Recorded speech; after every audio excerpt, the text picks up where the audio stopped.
చాలా మందిని ఆత్మను పొందుకోవడానికి ఇష్టపడరు. చాలా మందిని పరిశుద్ధాత్మను పొందుకోలేనటువంటి వారు ఉన్నారు. ఆత్మ లేనివాడు దేవుని మందిరానికి వచ్చేటప్పుడు, అయ్యా ఈ దినాన పరిశుద్ధాత్మతో నన్ను అభిషేకించయ్యా, పరిశుద్ధాత్మతో నన్ను దర్శించయ్యా, నీ ఆత్మను నాకు అనుగ్రహించయ్యా అని ఆశతో రావాలి దేవుని మందిరానికి, దప్పికతో రావాలి దేవుని మందిరానికి. మరి ముఖ్యంగా చిన్న బిడ్డల పైన, యవనస్తుల పైన పరిశుద్ధాత్మ దేవుని కార్యాలు చూచుదురుగాక.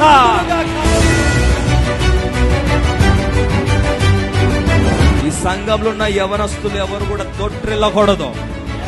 యవనస్తులు ఎవరు కూడా ఇదిగో తప్పడడుగులు వేయడానికి వీలు లేదో. అంచె దినములో ఇదిగో భయంకరమైన పరిస్థితులు మన చుట్టూ ఉంటున్నప్పుడు, ఇదిగో ఇది చెడ్డ దినాలని చెబుతున్నా కూడా పరిశుద్ధాత్మ దేవుడు నన్ను నడిపిస్తాడు.